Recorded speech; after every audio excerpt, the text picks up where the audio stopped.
Вы на канале Заметки жизни и я Игорь Якун. Здравствуйте. Британский музей – одно из крупнейших и значительных по исторической ценности собраний предметов материальной культуры в мире. Сейчас его постоянная коллекция насчитывает около 8 миллионов экспонатов.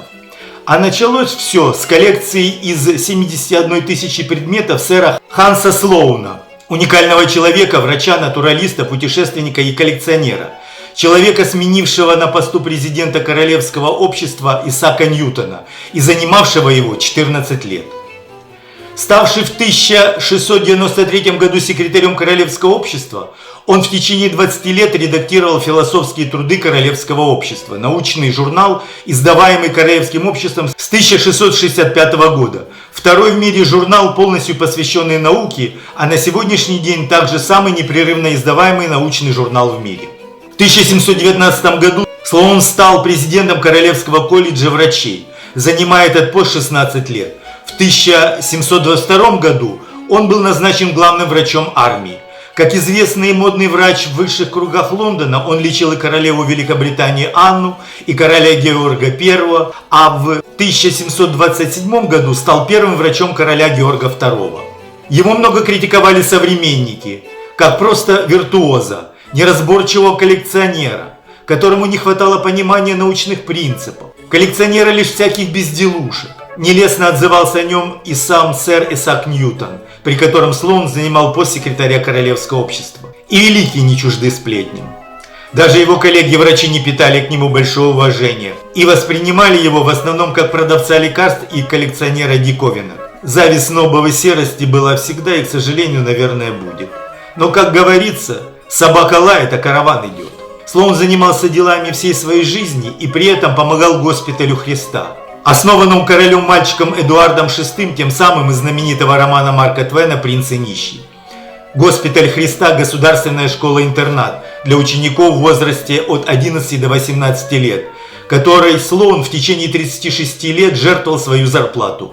Одним из выпускников школы был и Джон Форсдайк, в будущем ученый и директор Британского музея.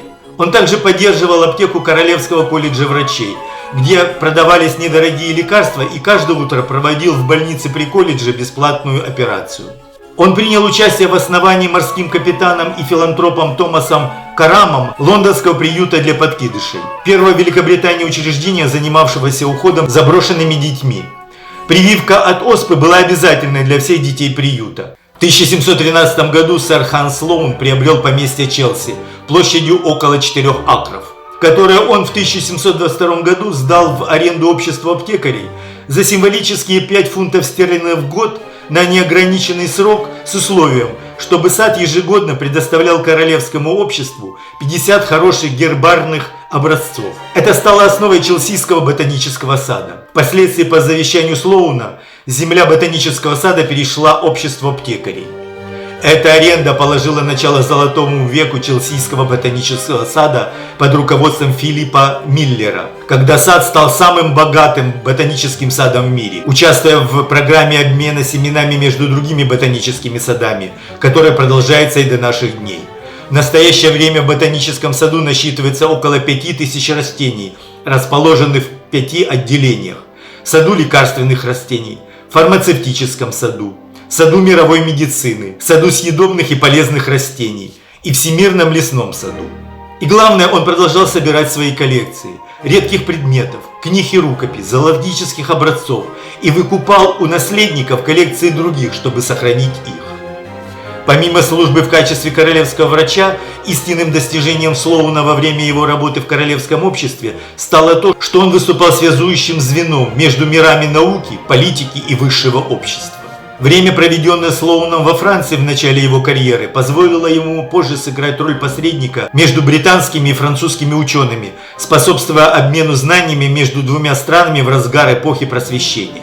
Среди известных людей того времени, посетивших Слоуна, чтобы ознакомиться с его коллекциями, были Вольтер, швейцарский анатом Альбрехт фон Халлер, один из основателей современной физиологии, один из отцов-основателей Соединенных Штатов Бенджамин Франклин, великий шведский естествоиспытатель Карл Линней. При жизни Слоун был корреспондентом и иностранным членом Французской Королевской академии наук, а также являлся иностранным членом нескольких европейских академий. должности Слоуна как первого секретаря, а затем и президента Королевского общества, его общественная работа оставляли мало времени для продвижения собственных научных исследований.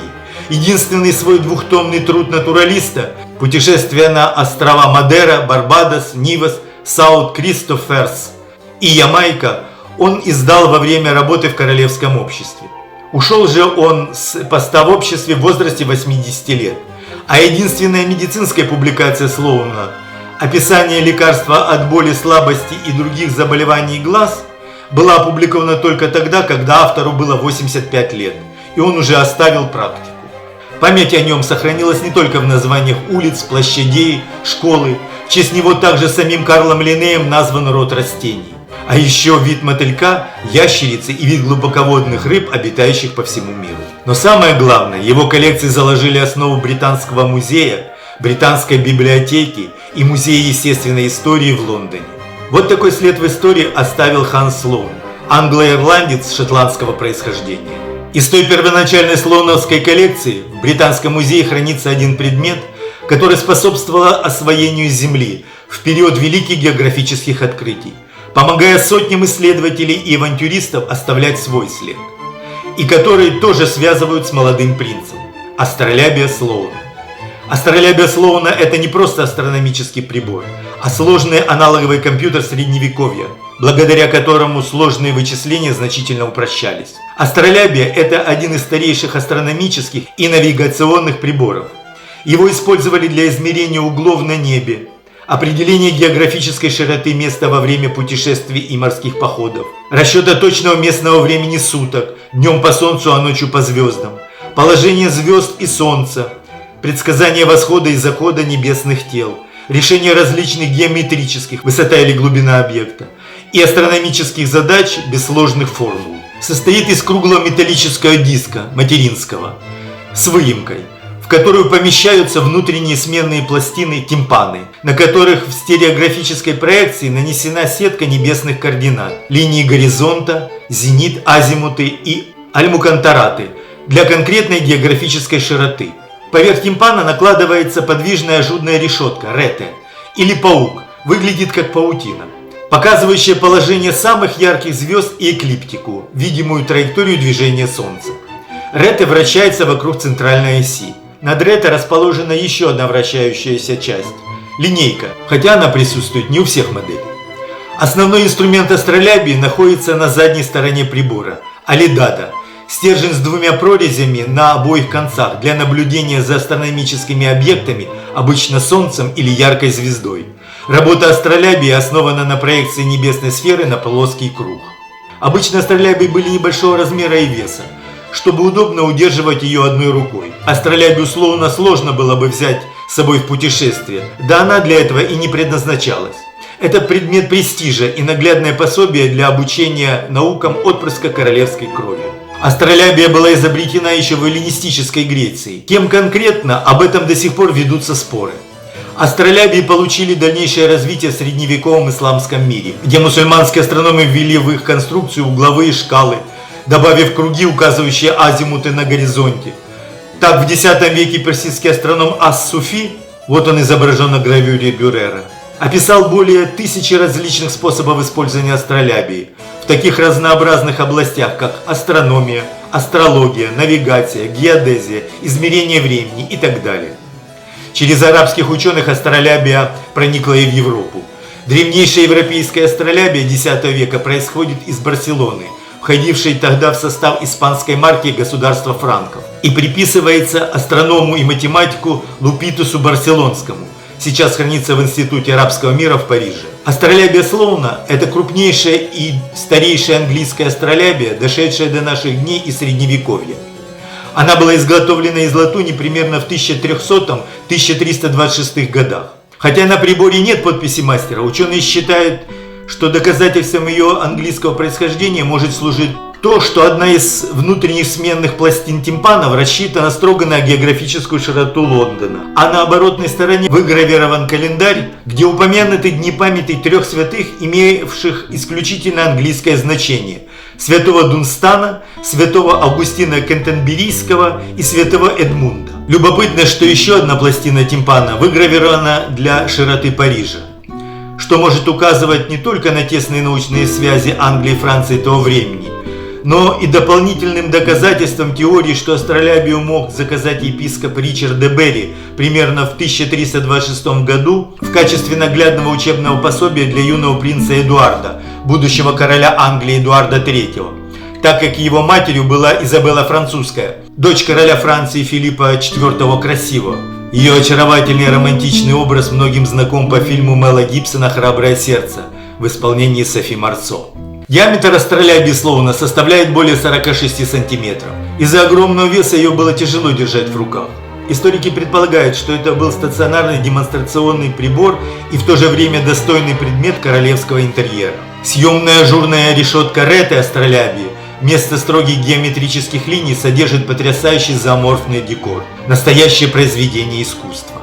Это плоская карта неба, содержащая тончайшие стрелки-указатели расположения 40 конкретных звезд, выполненных в виде мифических чудовищ и голов животных, в основном собак и драконов. Указателями служат кончики языков. Названия звезд нанесены на изображение на латыни готическим шрифтом, и большинство из них – это транслитерация оригинальных арабских названий. На латунь Ретте в прошлом для защиты от сырости был нанесен специальный лак, из-за чего сегодня прибор имеет глубокий, благородный темный оттенок. Астролябия Слоуна – это уникальный многофункциональный аналоговый компьютер. Помимо астрономических и астрологических задач, чему способствовала карта звездного неба аж на 40 звезд, при помощи прибора можно было решать с высокой степенью точности и геодезические задачи, такие как высота объекта, расстояние до объекта или глубина. Для этого в нижней части задней стороны астролябии выгравирован прямоугольник, разделенный на две шкалы. Это квадрат теней. Он превращал астролябию в геодезический прибор, подобный теодолиту, для измерения высоты объектов и расстояний до них без использования рулетки. В основе работы лежала геометрия подобных треугольников и тригонометрия, тангенсы и котангенсы углов. И если квадрат теней присутствовал на многих астролябиях, то что делает астролябию Слоуна уникальной вычислительной машиной своего времени, располагалось в верхней полусфере прибора над квадратом теней. Расчет даты Пасхи в Средневековье назывался словом «пасхалия». Это была одна из самых сложных математических задач того времени, так как Пасха – праздник переходящий. Чтобы узнать ее дату, нужно было связать воедино 3 цикла: 365 дней солнечного года, 29,5 дней лунного месяца и 7 дней недели. Главным инструментом священников на протяжении веков были массивные рукописные книги, пасхальные таблицы.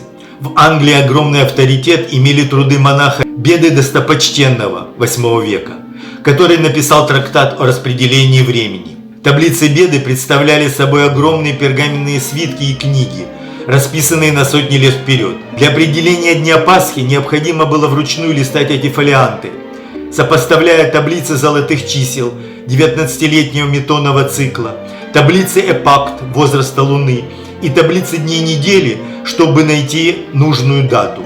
Ошибиться при переписывании или чтении таких таблиц было очень легко, и приходилось несколько раз перепроверять расчеты. Создатель астролябии Слоуна решил эту проблему гениально.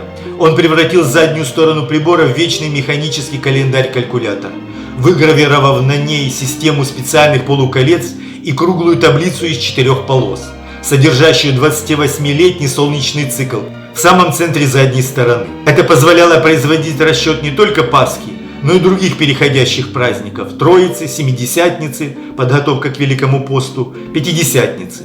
Гениальность астролябии Слоуна заключалась в том, что, поворачивая Алидаду с линейкой всего один раз для настройки на нужный год, пользователь сразу видел всю цепочку главных церковных дат на текущий год вперед. Прибор полностью избавлял от необходимости вручную делить многозначные числа в столбик и заменял целые тома расчетных таблиц. Это был настолько продвинутый технологичный прибор, что существует несколько ее средневековых копий.